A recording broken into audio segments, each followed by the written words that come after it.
Tiga. Ya, assalamualaikum warahmatullahi wabarakatuh. Ketemu lagi di warung Kang Fadil, obrolannya orang pinggiran. Oke, jadi hari ini kita akan ngobrolin tentang market analysis. Nah, kemarin kita udah bicara bagaimana mencari ide, kemudian membuat value proposition dari apa sih benefit dari produk yang mau kita ciptakan gitu ya.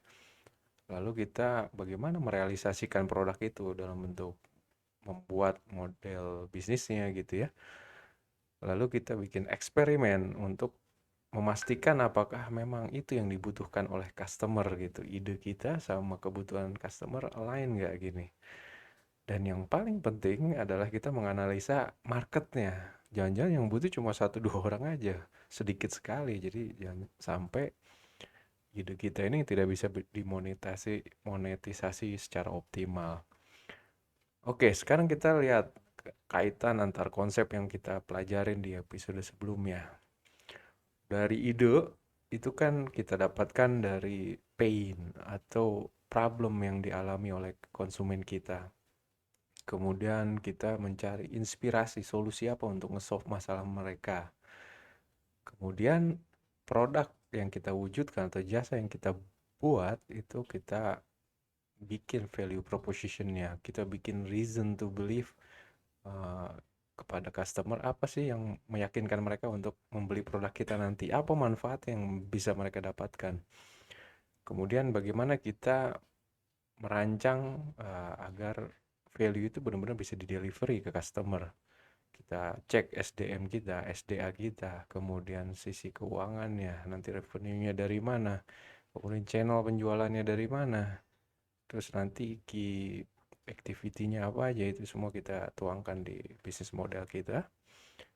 Dan yang membuat kita yakin, kita pastikan dulu marketnya ada nggak gitu ya. Dari market analisis ini kita bisa dapatkan seberapa besar sih market yang bisa kita targetkan untuk didapatkan gitu ya. Kemudian apakah pasar ini udah siap untuk menerima produk yang kita mau buat, jangan sampai mereka nggak paham, belum teredukasi gitu ya.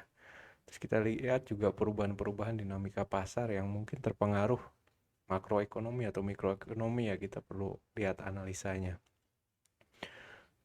Oke, kita mulai dari besarnya market yang tersedia. Nah, kita sebut biasanya dengan market potensial atau market volume. Jadi nilai batas atas dari total peluang yang kemungkinan bisa kita ambil, tapi rata-rata sih nggak akan bisa kita kuasai semua ya kan.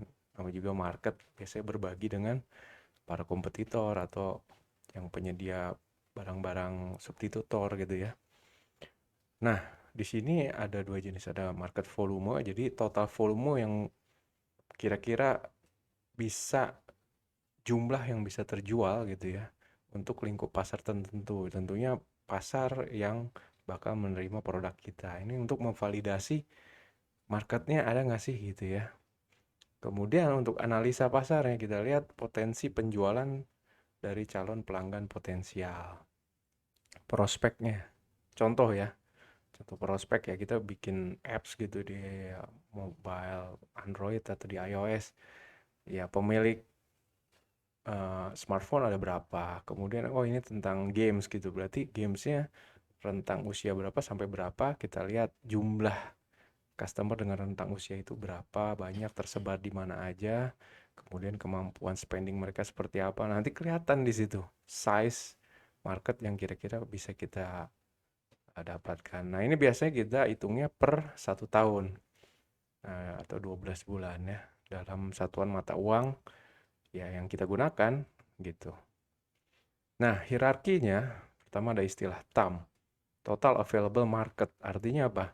Itu total permintaan market terhadap produk atau layanan yang kita akan berikan. Contoh tadi kita mau bikin aplikasi games edukasi untuk anak-anak SD. Berarti kan available marketnya mungkin karena bahasa Indonesia ya seluruh anak-anak yang mungkin kelas 1 sampai 6 SD di seluruh Indonesia. Itu available marketnya. Kalau di luar Indonesia kan udah nggak ngerti bahasa ya, jadi mereka pakai bahasa lain, berarti di luar dari total available market. Kemudian kita kerucutkan lebih kecil lagi, serviceable available market. Artinya apa? ini yang kita benar-benar targetkan untuk produk kita. Mungkin wilayah timur dan sebagainya secara infrastruktur kan agak sulit ya. Contoh kayak di Papua gitu, internetnya mungkin nggak semudah atau secepat di daerah Jawa Bali gitu. Akhirnya kita kerucutkan, ya udah coveragenya cuma Jawa Bali gitu ya. Itu jadi SAM kita, Serviceable Available Market. Toh kalau ada masalah apa-apa, mereka dengan mudah bisa kita jangkau gitu.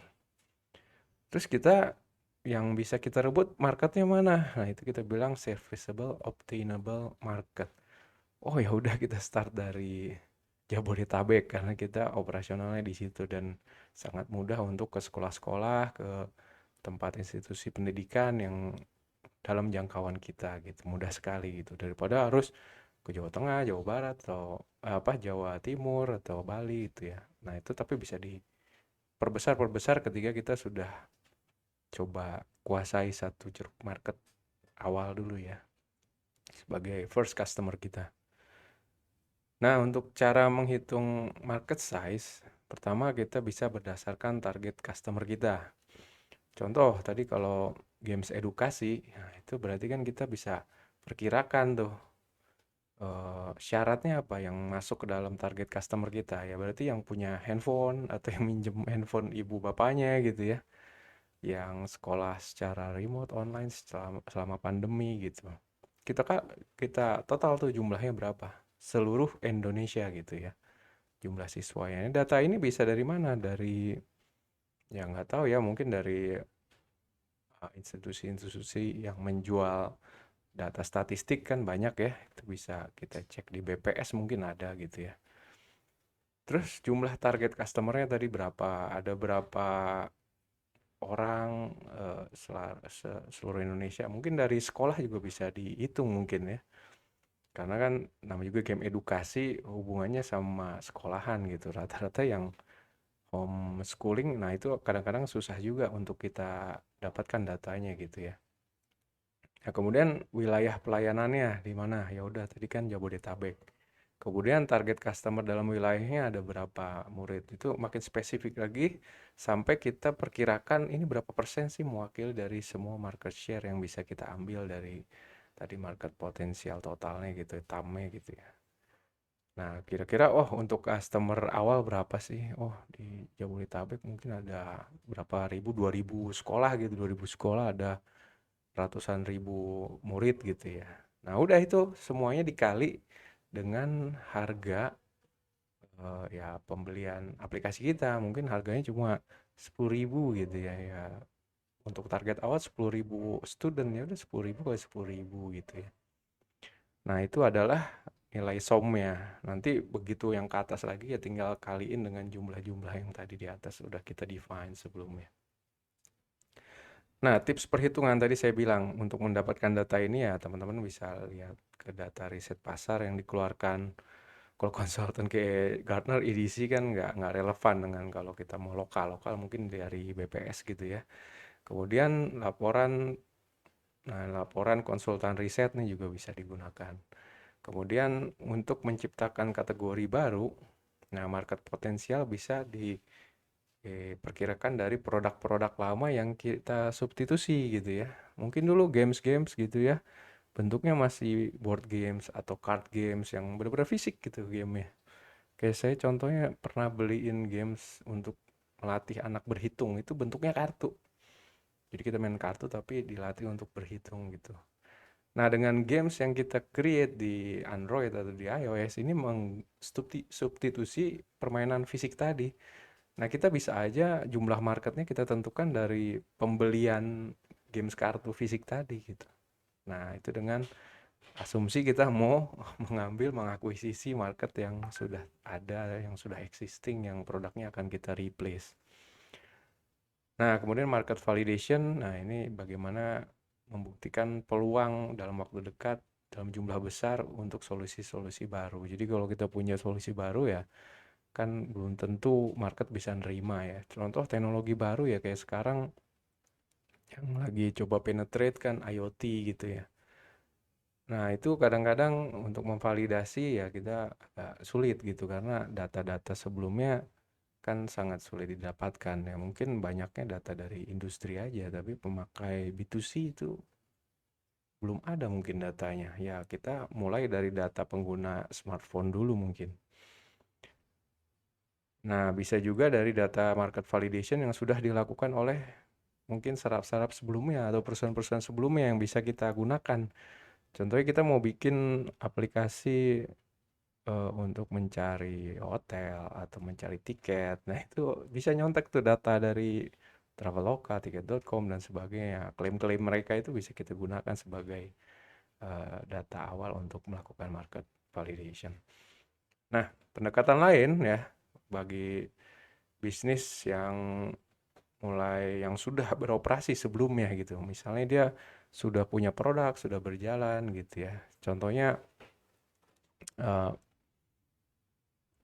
PLN lah. PLN itu kan udah punya data customer yang pasang apa alat tokennya itu di masing-masing propertinya gitu ya.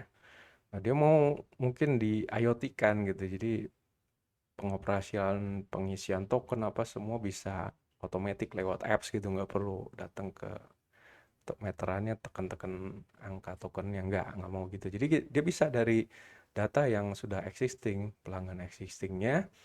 Nah, itu yang dia mau konversi jadi pengguna aplikasi PLN yang baru yang pakai mobile apps. Nah, itu bisa digunakan data yang sudah menggunakan produk sebelumnya yang bakal mungkin disubstitusi.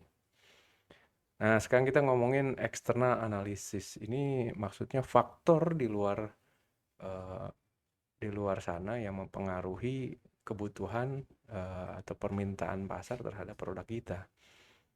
Ya, dibagi dua ya, dari sisi makro environment sama micro environment. Makro yang ngomongin gede, luas, yang pengaruhnya secara nasional atau internasional. Bisa dibagi jadi demografik ya, political, economic, sociocultural, natural resource, dan technological. Nah, ada juga yang micro, yang spesifik untuk industri yang kita mau masukin gitu. Nah, ini ada trade of new entrants, power of buyers, power of suppliers, ya, product substitute, sama intensity of rivalry. Nah, kita bahas masing-masingnya mulai dari macro environment. Nah, dari sisi ekonomik, ya jelas lah kemampuan sebuah negara memproduksi barang jasa bisa dilihat dari GDP-nya, dari konsumsi masyarakatnya itu seberapa besar gitu ya. Semakin kuat spending, kemungkinan ya dia kuat juga beli-beli produk eh, yang akan tersedia di pasar gitu. Kemudian kita lihat interest rate-nya, apakah makin tinggi, biasanya makin tinggi orang makin ngerem untuk belanja karena kalau mau minjem uang dan sebagainya itu kan terlalu mahal ini ya biaya bunganya. Terus supply uang, kemudian inflation rate ya, apalagi kalau mau udah ke resesi banyak isu-isu tentang ekonomi. Kemudian nanti terjadinya kenaikan harga-harga gitu ya. Biasanya orang akan lebih fokus ke kebutuhan primer. Nah, apakah produk yang kita ciptakan itu terpengaruh nggak langsung dengan inflation rate ini? Unemployment level, nah ya, biasanya kan banyak layoff dan sebagainya, itu mempengaruhi kemampuan orang untuk membeli produk juga.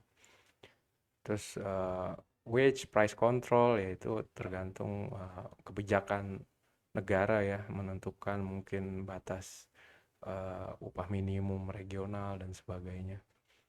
Terus energi alternatif, energi availability, ya itu ya. Kemudian currency market, global financial system. Nah, itu secara nggak langsung semua ini berpengaruh sama kita punya produk nanti. Nah, secara teknologi juga bisa dilihat banyaknya spending yang dibutuhkan untuk R&D dari sisi government, dari sisi industri gitu ya. Nah, itu biasanya semakin banyak orang spending R&D di area produk yang kita masukin gitu ya, itu akan semakin cepat tuh berkembang kompetitor, substitutor gitu ya.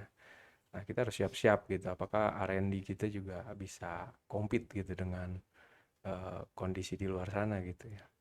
Makanya paling aman biasa kita istilah bahasanya nyender di shoulder giant gitu ya. Maksud shoulder perusahaan gede udah riset teknologi canggih-canggih, ya udah kita build solusi kita di atas uh, infrastruktur atau teknologi yang sudah mereka bangun. Jadi Nggak usah invest bener-bener dari scratch, semuanya dibikin sendiri, ya terlalu mahal gitu ya. Terus patent protection ya, terus adanya produk-produk baru yang bakal jadi trade buat kita, nah itu perlu dilihat. Ketersediaan internet ini penting banget, apalagi kalau yang sifatnya digital, yang diaksesnya melalui internet. Kan akses marketplace juga butuh internet. Terus infrastruktur telekomunikasi gitu, mungkin di Jawa jauh udah cukup cepat, kencang, lancar gitu. Mungkin kalau di daerah timur atau Papua itu biaya cost internet per jamnya itu mahal sekali gitu, dan kayaknya akhirnya yang mampu ya perusahaan-perusahaan gede, perusahaan-perusahaan tambang yang memang mereka ada kepentingan di situ untuk melakukan operasionalnya gitu. Nah, kemudian dari political legal, nah ini biasanya hubungannya sama eh, aturan-aturan yang ada di sebuah regional tertentu gitu ya. Contohnya kalau di China gitu biasanya diatur banget tuh pemain-pemain asing yang mau masuk ke dalam yang mungkin harus bisa pakai bahasa mereka, kemudian nggak boleh ngambil data-data individu di dalam gitu ya. Semuanya benar-benar dicek, bahkan kayak Google Map apa tuh nggak berhasil dia masuk ke China gitu ya. Nah, kemudian ada isu-isu juga tertentu penggunaan apa labor-labor murah ya. Kita dengar produksi iPhone katanya pakai tenaga-tenaga yang di bawah umur dengan wage yang murah sekali, yang kayak gitu-gitu. Itu juga bisa jadi isu gitu ya. Nah, dari social culture, nah ini biasanya hubungannya sama culture yang ada di region yang menjadi target produk kita. Kita lihat ada perubahan lifestyle gitu ya. Contohnya sekarang karena 2 tahun udah terbiasa kita sekolah online gitu ya, jadi anak-anak udah biasa tuh install apps gitu, mau game, mau apps apa gitu. Jadi tak perlu lagi edukasi gitu. Produk kita udah mudah sekali untuk penetrate gitu. Kemudian ada karir ekspektasi, consumer activism. Nah, ini teman-teman bisa lihat sendiri ya. Nah, itu juga bisa jadi concern buat kita. Apalagi ada yang paling penting kalau tadi aplikasi game edukasi, sekarang kan ada istilah nomophobia ya, no mobile phone phobia. Artinya ada tuh orang ya kalau anak-anak tuh nggak dikasih handphone mencak-mencak kayak kayak orang stres gitu ya. Pokoknya dia kayak eh, jadi hidupnya nggak tenang lah gitu ya. Nah itu bahaya tuh. Jadi bisa jadi threat buat produk kita, karena kan sebenarnya tujuan kita edukasi, tapi parent sekarang sangat melimit anaknya untuk menggunakan smartphone karena ternyata efek-efek negatifnya lebih banyak, sehingga gimana untuk ngejelasin orang tua bahwa yang kita bikin ini sebenarnya lebih baik gitu daripada apps yang di luar sana yang sifatnya tidak edukatif gitu. Nah itu jadi tantangan tersendiri lah dari sisi makro. Nah dari sisi mikro, nah kita bisa lihat ada 5 sumber tekanan bisnis ini dari Porter Model ya. Ada ancaman pendatang baru di segmen pasar kita. Nah contohnya kayak sekarang untuk market cloud gitu ya. Udah banyak sekali pemain lokal dan luar yang masuk. Semuanya udah mulai comply dengan PP 82 misalnya. Pada bangun data center di Indonesia gitu ya. Kemudian aturan-aturan main mereka juga ikutin, kerjasama dengan partner lokal, sehingga ini jadi challenge tersendiri buat mungkin para pemain cloud di lokal gitu. Terus biaya untuk masuk ke bisnis ini investmentnya seperti apa? Besar atau ya medium gitu ya, gitu perlu, atau perlu SDM tertentu yang ngerti tentang infrastructure, tentang kontainer dan sebagainya. Itu perlu diperhatikan skala ekonomisnya, bisa nggak kita nge-scale ngalahin ya pemain-pemain yang sudah ada, yang sudah besar. Dan yang paling penting bagaimana kita bisa efisiensi, karena di awal ini biasanya startup atau usaha baru ya perlu menghemat gitu ya, dalam arti biaya itu kalau bisa ditekan, tapi kita kencengin supaya konsumen itu bisa lebih cepat adopsi produk kita gitu. Nah, dari sisi customer ya, kita lihat jumlah customer yang tersedia yang bisa kita akuisisi, kemudian alternatif produknya ada apa aja. Mereka juga bagaimana behaviornya terhadap harga, apakah naik dikit langsung switch ke produk lain, dan juga nilai yang mereka dapatkan setiap transaksinya, itu daya tawar pembeli gitu ya. Produk yang istilahnya cost untuk nge-retain si customer ini mahal, tapi cost untuk kehilangannya sangat besar gitu ya. Nah, itu hati-hati gitu. Biasanya untuk dapat customer baru mahal sekali gitu ya, tapi untuk switch mereka mudah sekali. Nah, itu resikonya besar sekali kalau bisa dievaluasi kembali gitu. Nah, kemudian kekuatan supplier. Nah, kita untuk membangun produk kita ada partner kan yang memberikan supply ke bahan baku kita atau SDM kita atau mungkin resource lain yang kita butuhkan untuk mewujudkan jasa kita atau produk kita. Bisa dilihat dari ketersediaan jumlah suppliernya, ukuran suppliernya, keunikan layanan yang mereka berikan. Makanya ada istilah vendor lock gitu ya. Karena cuma dia gitu. Jadi ya apapun gerakan bisnis kita tergantung dianya mati ya gitu mati. Nah, itu yang bahaya gitu. Kalau bisa punya alternatif kedua, ketiga, keempat, dan biaya untuk switching ke another supplier gimana, mahal atau enggak gitu, perlu dipikirin. Terus ketersediaan barang substitusi. Nah, apakah produk kita ini nggak cuma kompetitor, tapi bisa di-replace oleh produk lain. Misal tadi mobile game untuk edukasi gitu. Sekarang kan udah mulai rame VR, AR. Orang mulai pakai device VR gitu. Jangan-jangan orang sekarang udah bosen ya main di HP. Pengennya langsung imersif gitu loh. Pakai VR, AR. Nah, akhirnya nggak terlalu ramai, nggak terlalu laku. Pengennya yang udah pakai VR, AR. Apalagi anak-anak kan cepet banget dia mengadopsi teknologi baru dan nggak kayak orang dewasa. Kalau yang saya perhatikan, kita rata-rata sering cepet motion sickness gitu pakai VR. Tapi kalau anak-anak ini lebih tahan gitu. Ya mungkin beda ya, generasi usia juga nggak bohong. Oke, kemudian juga persaingan usaha. Jadi bagaimana diferensiasi strateginya dari sisi produk atau dari sisi strateginya, kemudian loyalitas pelanggannya, kemudian switching cost-nya gitu ya. Nah, ini beberapa faktor eksternal dari di luar usaha kita yang kan menentukan market kita juga gitu. Nah, dari sisi kita perlu pahami ada 3 stakeholder yang mendapatkan efek terhadap performance dari usaha kita ini gitu. Ada internal stakeholder ya, ada yaitu pemegang sahamnya dan employee di dalamnya, dari mulai manajer, employee, atau ada komunitas uh, worker di dalamnya, unions ya biasanya. Kemudian ada market stakeholder. Itu biasanya customer kita atau supplier kita, channel yang kita gunakan untuk jualan barang kita, kompetitor, komplementor ya.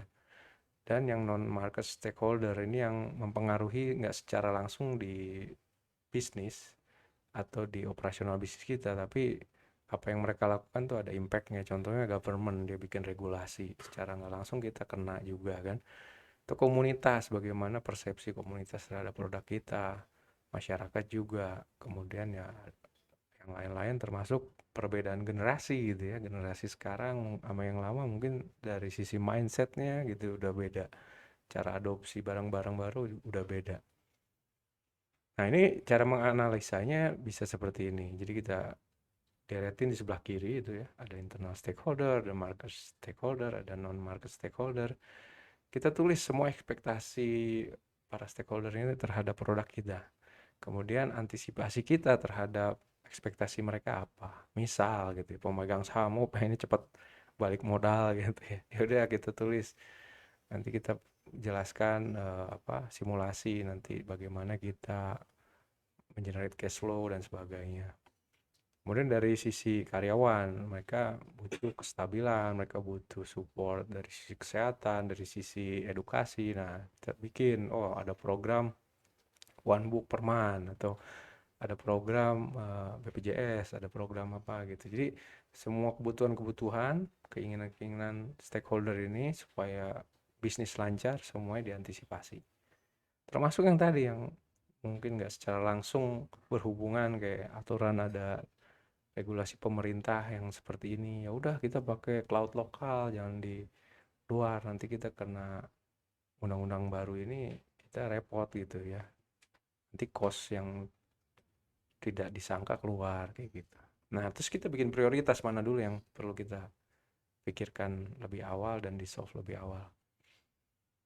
Nah, nanti kita akan cek, kita map ke kuadran ini, stakeholder analysis, mana yang benar-benar jadi concern kita. Berdasarkan tadi prioritas, kita taruh mana yang secara power, yang punya efek gede ke perusahaan dan produk kita, dan mana yang tidak terlalu banyak pengaruh, dan mana pihak-pihak yang sangat interest sama produk kita dan jasa kita, mana yang tidak interest gitu. Nah, yang perlu paling diperhatikan adalah yang kanan atas, yang manage closely ini. Berarti orang ini sangat concern sama produk kita dan juga punya power kuat untuk mempengaruhi kinerja bisnis kita. Salah satunya biasanya shareholder ya, kan dia udah put money banyak mungkin di riset dan pengembangan usaha kita. Dia juga pengen ya produk kita berkembang dan bisa dapat market share yang besar. Berarti kan kita harus manage secara intensif orang-orang ini gitu. Sedangkan mungkin yang nggak terlalu berpengaruh ya monitor ya mungkin ya itu yang tadi non market ya, kadang masyarakat secara umum atau komunitas tertentu gitu ya. Ya kita tetap monitor, kita lihat apakah ada pengaruh-pengaruh tertentu terhadap produk kita. Nah, tekanan kompetitor dan substitusi existing. Nah, ini tadi yang sempat saya sebutkan, yang mempengaruhi juga produk kita adalah kompetitor sama barang substitusi. Bedanya apa? Nah, kompetitor substitusi itu ada persamaan yang sama-sama mengejar customer dengan job yang sama. Misalnya nih ya kan nih ada contohnya produk akuntansi sama satu lagi produk spreadsheet sama pencatatan buku cash gitu ya. Ini jobnya sama-sama untuk mencatat keuangan. Secara konsep kalau kompetitor ya mirip-mirip gitu. Semuanya ya sama ya, bisa bikin jurnal, bisa nge-generate laporan laba rugi, cash flow kayak gitu ya. Semua sama, secara konsep sama.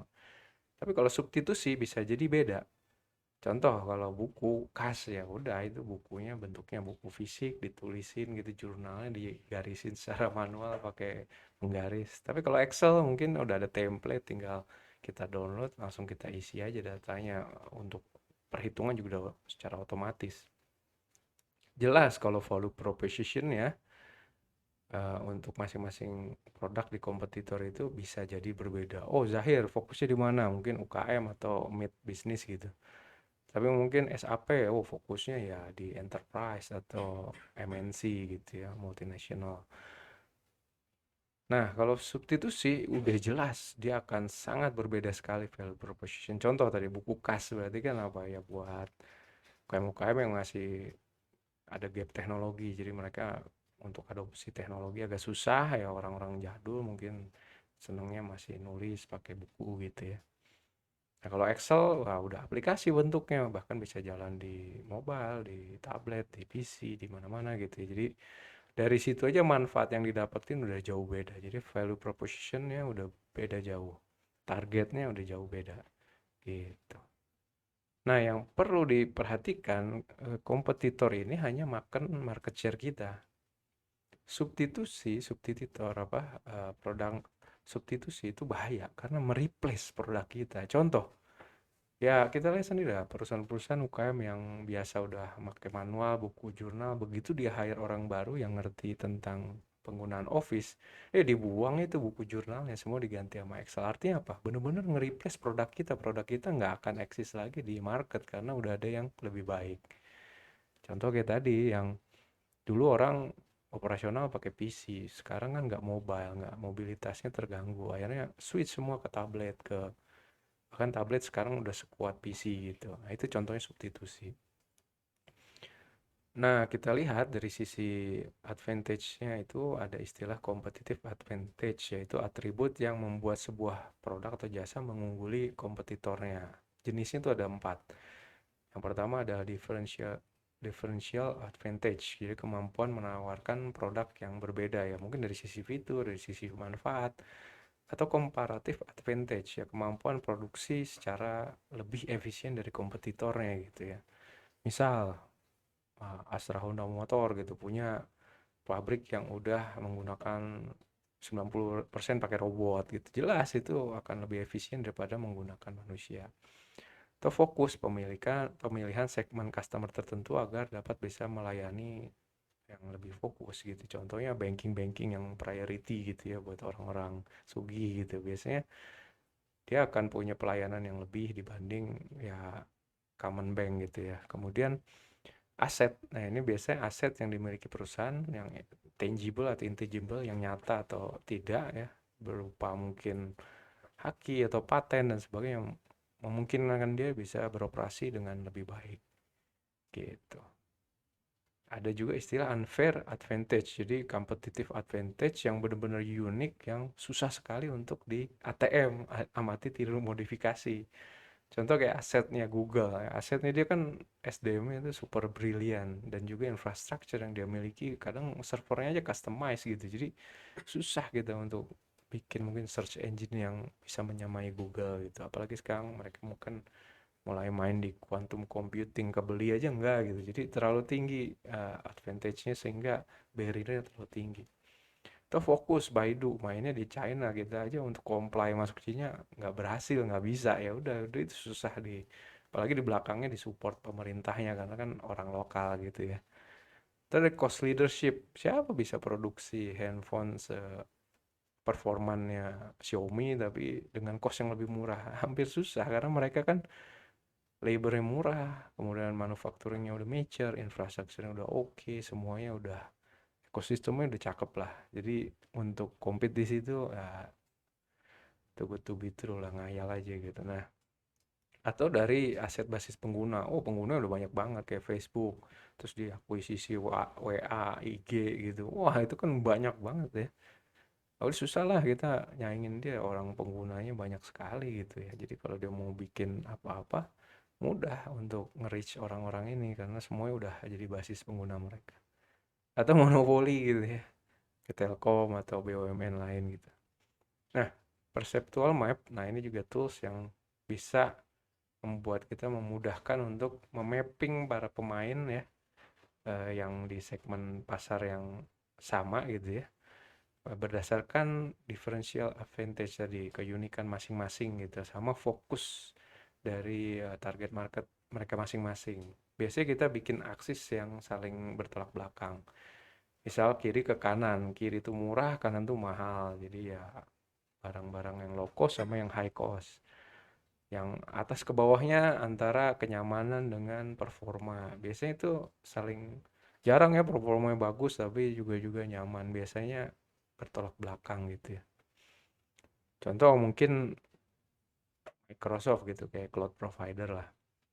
Kalau kita ngomongin AWS apa? Ya palu gada, apa lu mau ada semua. Jadi semua lu mau bangun apa aja di atas itu bisa gitu. Nah, itu kan istilahnya dia bisa bilang performance-nya oke gitu, cuman fiturnya juga banyak gitu. Ya kita taruh kanan agak geser ke atas gitu. Nah, kalau Microsoft mungkin kenyamanannya jauh lebih tinggi karena apa? Mudah sekali gitu, easy to use. Bahkan buat pemain enterprise itu mudah sekali adopsi cloud-nya Azure gitu ya. Kalau GCP mungkin nggak terlalu nyaman karena semuanya mungkin lebih banyak scripting, terus hardcore di level yang lebih low level, nggak banyak wizardnya. Jadi dari sisi performance top, tapi kemudahan mungkin agak di bawah dua kompetitor yang lain. Ya udah kita mapping tuh di perceptual map ini supaya kita bisa tahu kalau kita bikin produk yang sama mirip dengan target segmen mereka atau dengan produk yang masih di area mereka, kita bakal ngisi di kuadran yang mana gitu.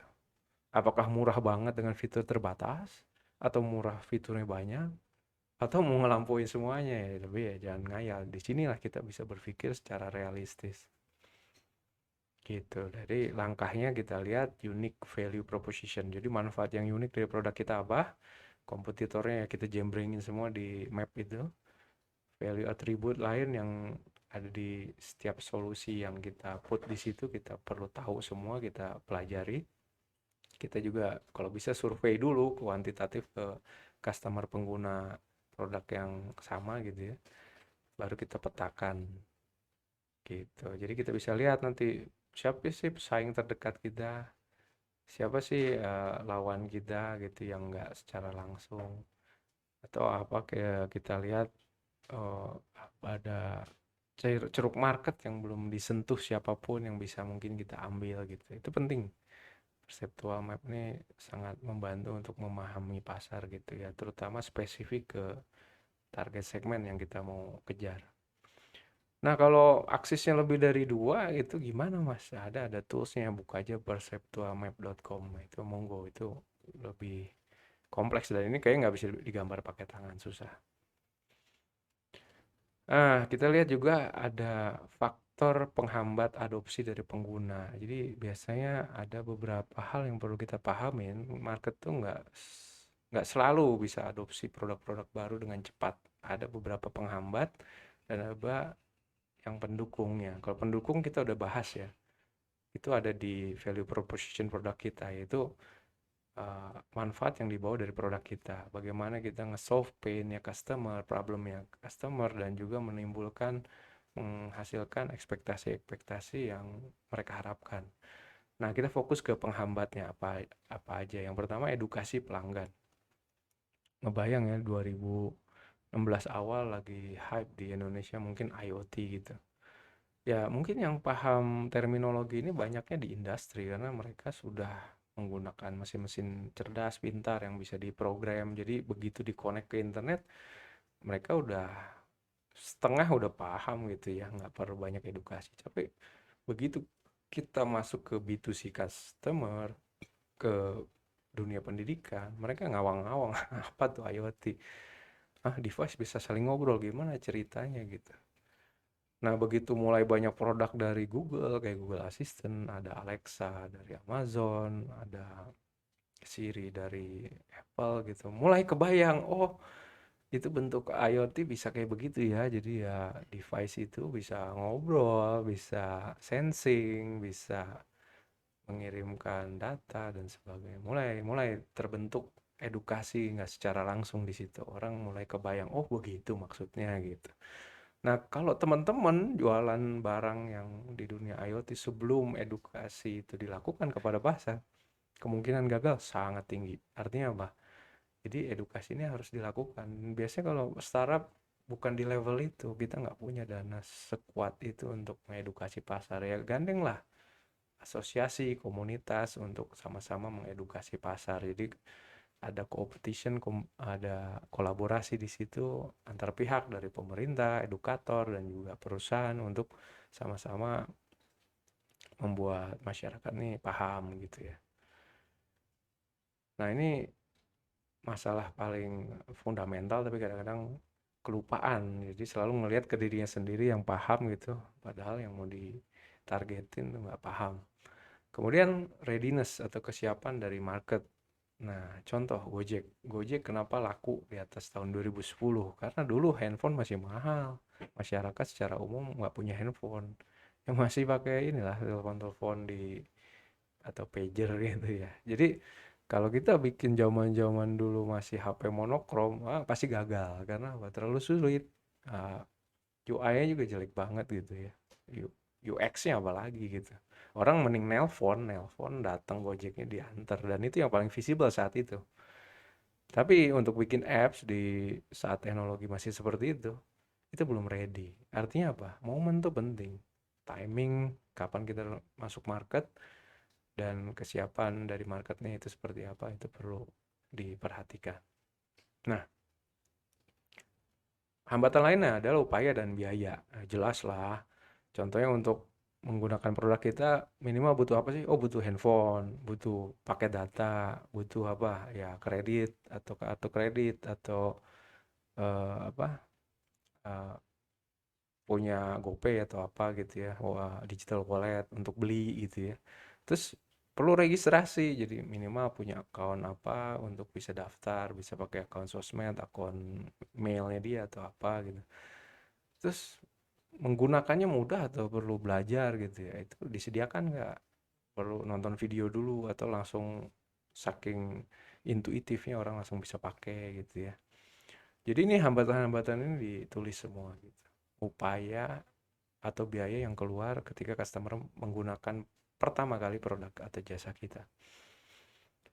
Dan inersia, nah ini biasanya disebabkan dari keterikatan pengguna dengan solusi existing yang sebelumnya mereka pakai. Contoh, ya antara ini telco provider ya. Kan biasanya kita udah pakai kartu A gitu. Oh, gimana nih data saya udah banyak di situ, mau mindahinnya gimana? Nah, perlu dipikirin migration toolsnya seperti apa untuk mindahin kontaknya. Kemudian pakai datanya, oh dia ada paket ini yang baru nggak ada paket seperti ini ya, berarti kan ada yang membuat mereka menahan diri untuk switch gitu. Kemudian, oh nanti kenyamanannya seperti apa? Experience-nya sama nggak? Kalau lebih baik pasti orang nggak akan komplain. Tapi kalau lebih susah, lebih nggak user friendly, pasti orang juga ada hambatan untuk adopsi itu. Nah, sekarang kita lihat tekanan dari solusi substitusi. Nah, rata-rata sih memang ya, kalau diperhatiin startup ini kan sifatnya disruptif gitu ya, benar-benar mengganti, mengubah cara berpikir, cara kerja, cara kita lifestyle kita berubah juga gitu. Jadi rata-rata menjadi substitutor. Contoh yang biasa belajar pakai buku sekarang pakai e-book. Kemudian biasa main game ya di konsol sekarang di handphone. Kemudian yang biasanya sekolah gitu ya datang sekarang mungkin pakai vCall atau pakai platform LMS dan sebagainya untuk belajar, download materi, kemudian lihat video-video, bahkan pakai forum untuk komunikasi menjawab tugas-tugas gitu ya. Nah, yang tadi saya jelaskan, substitutor ini lebih berbahaya daripada kompetitor karena dia itu akan nge-replace existing produk. Kita perlu lihat produk kita ini ada nggak substitutor yang lain yang dalam waktu dekat bisa menjadi ancaman yang serius gitu ya. Nah, itu paling penting untuk dipahami. Ini kasus-kasusnya ya. Contoh, dulu kita komunikasi pakai apa sih? Pakai SMS ya. Pakai SMS ya, paling MMS yang pakai gambar. Begitu muncul ada Skype, muncul ada WhatsApp, ada dulu awalnya apa BBM kali ya, BlackBerry Messenger gitu ya. Orang tuh seneng banget karena apa? Nggak ada tuh biaya-biaya SMS. Semuanya ya udah tinggal beli internetnya aja paket udah kirim data sebanyak apapun ya selama masih dalam kuota murah jadinya. Berarti itu apa? Nge-replace teknologi jadul-jadul SMS MMS itu dengan si messenger ini, bahkan bisa video call bahkan ya gitu. Nah, ini dimensinya yang sangat berbeda, di mana messenger ini tidak ada regulasi, mudah sekali customer tuh download langsung install daftar tanpa ada aturan main tertentu gitu yang belum diatur juga ya. Terus capexnya rendah, jadi investasi awal untuk membuat produk ini termasuk murah karena infrastrukturnya menggunakan yang sudah ada yaitu internet gitu. Revenue modelnya macam-macam, bisa nggak hanya tadi kalau SMS kan MMS hanya beli pulsa gitu ya. Kalau ini kan bisa dari ads, advertising, bisa dari mungkin kalau ada apps-apps tambahan fitur-fitur berbayar di dalamnya gitu ya. Atau beli-beli stiker gitu ya. Atau fitur-fitur filter-filter gambar, video, baru dia bayarnya di situ. Jadi banyak sekali peluang-peluang yang muncul dari substitutor ini. Jadi jelas itu akan nge-replace si SMS MMS ini. Terus kasus kedua, telco yang tadinya jadi central of everything ya untuk komunikasi bergeser dengan adanya apa? Adanya contohnya platform kayak marketplace gitu ya. Ada Android dengan Google Play-nya, iOS dengan App Store-nya, Windows dengan Windows Store-nya, apa Microsoft dengan Windows Store-nya gitu. Sehingga orang pakai telco apa aja nggak masalah. Yang penting dia bisa mengakses semua app-app yang mereka butuhkan untuk komunikasi, untuk uh, kebutuhan bekerja, kebutuhan belajar, kebutuhan bermain. Jadi bergeser sentroidnya tuh pindah, sentralnya pindah gitu ya. Semuanya dijawab dengan apps gitu. Dan relasinya juga berubah. Yang tadinya kan nggak ada developer. Developer itu semua terpusat ngembangin produknya telco. Sekarang developer malah ngembangin apa apps yang jalan di atas platform tersebut. Nah, ini juga ada kasus untuk YouTube dan Facebook. Kalau YouTube ya benar-benar di develop dari zero ya, emang dari awal dia emang buat platform sharing video. Facebook gak mau kalah, dia pengen ada video juga. Jadi dari existing feature yang mereka punya, yaitu untuk bersosial, komentar, forum, dan grup dan sebagainya, ditambahin fitur video sehingga bisa interaksi juga. Nah, itu contoh juga subtitutor. Jadi orang nggak usah ke YouTube mau nonton video di Facebook. Toh kadang bikin video di YouTube dipostingnya di Facebook juga gitu. Nah, ini juga ada tekanan dari supplier, distributor, dan pihak ketiga lainnya.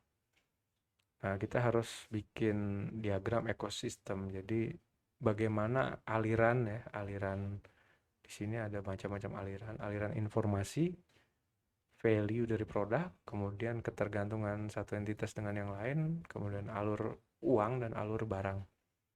Ini antara perusahaan, ya perusahaan kita, dengan customer, dengan partner, supplier, dan entitas pihak ketiga yang mungkin secara nggak langsung juga berhubungan.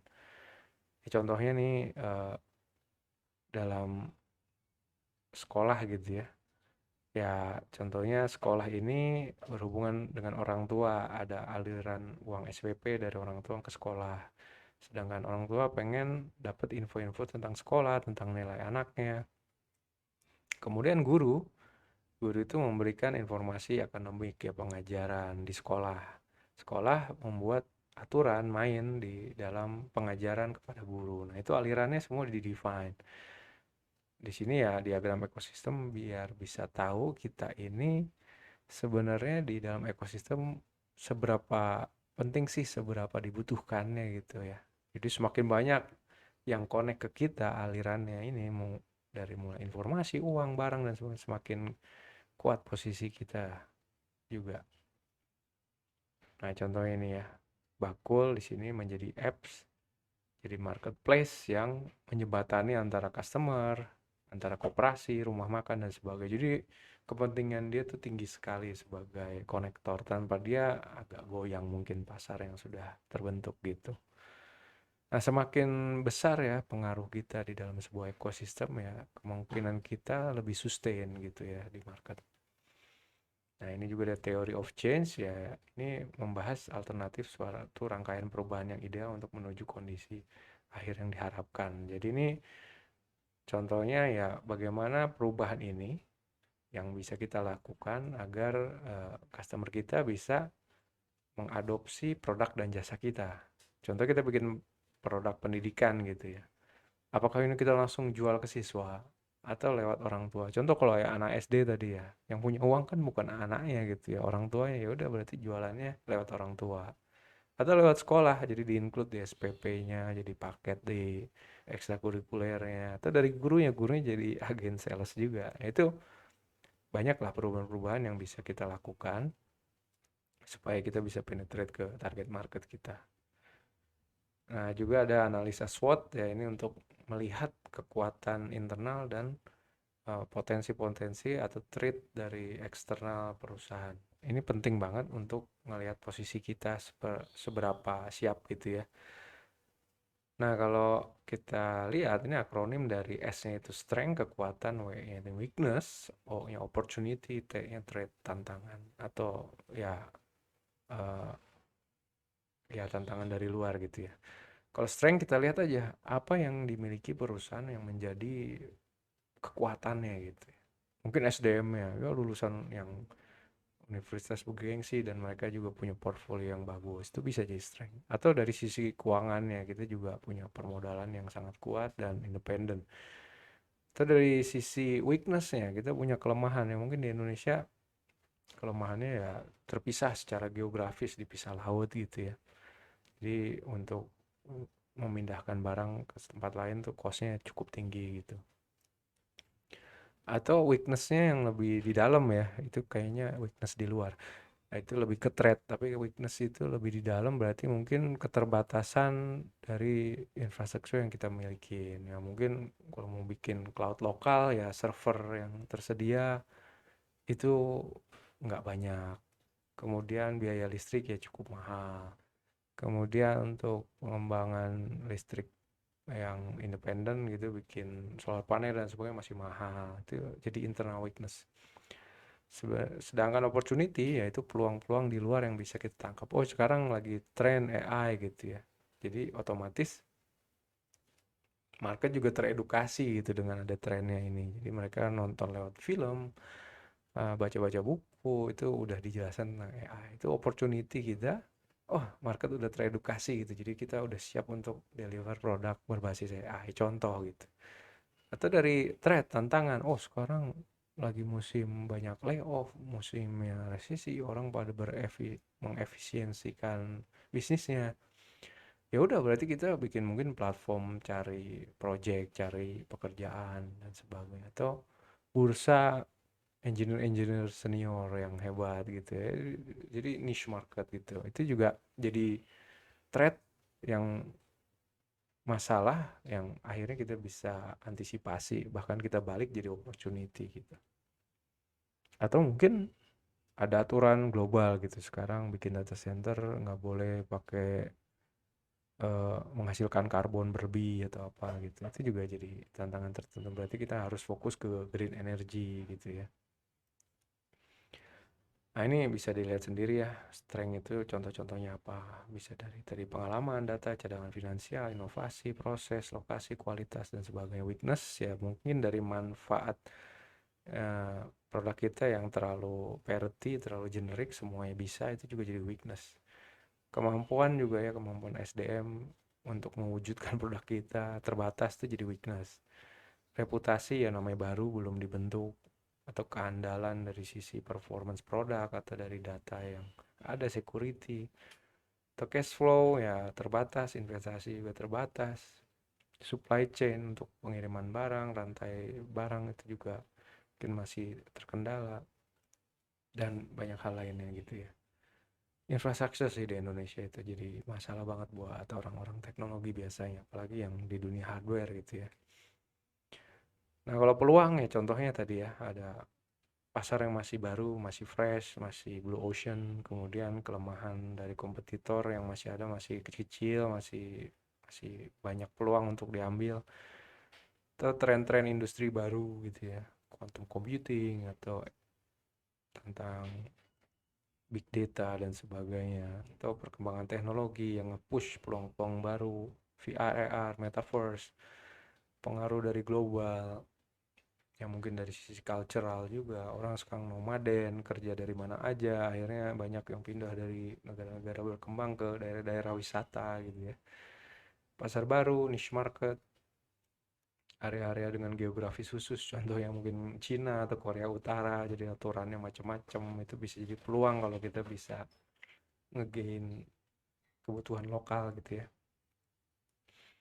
Ancaman ya dari luar, biasanya aturan, politik, lingkungan sosial, culture gitu ya. Iklim juga bisa jadi threat, bisa jadi opportunity juga. Mungkin yang usaha data center ya, itu malah jadi peluang karena apa, buat ngedinginin data centernya jadi lebih murah, AC-nya nggak perlu banyak-banyak karena udara di luar udah dingin gitu. Oke, nah ini juga kita bisa mapping antara SWOT tadi dengan masing-masing komponennya. Contohnya strength dengan opportunity, dengan kemampuan kekuatan internal kita, apa opportunity yang bisa kita ambil. Contohnya tadi, oh AI lagi happening, ya udah kita bikin chatbot. Nah, itu bisa.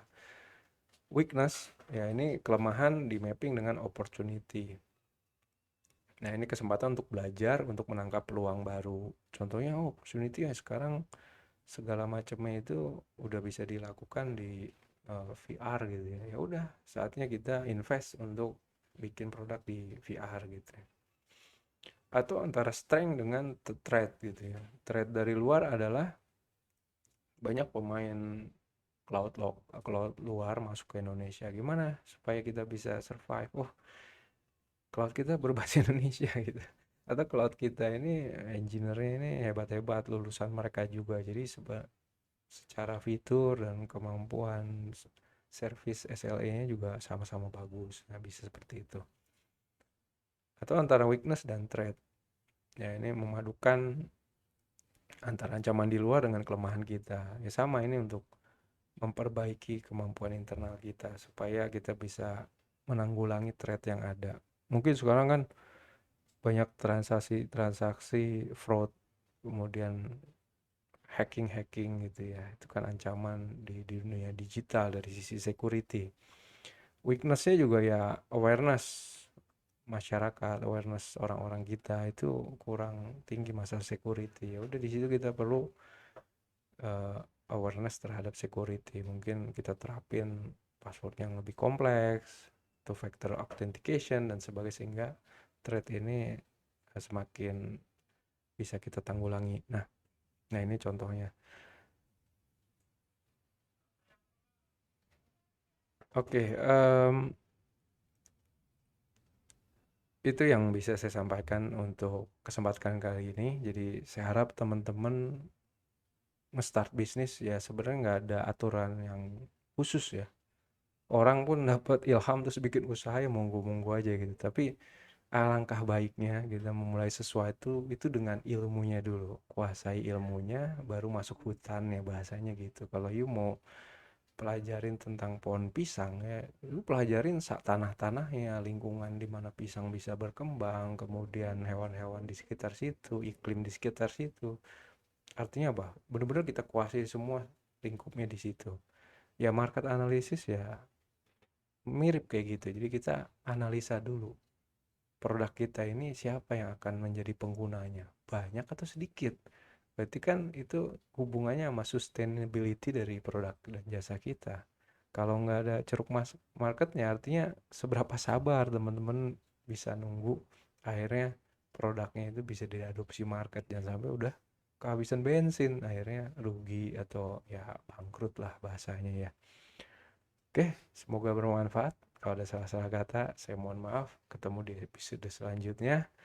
Assalamualaikum warahmatullahi wabarakatuh.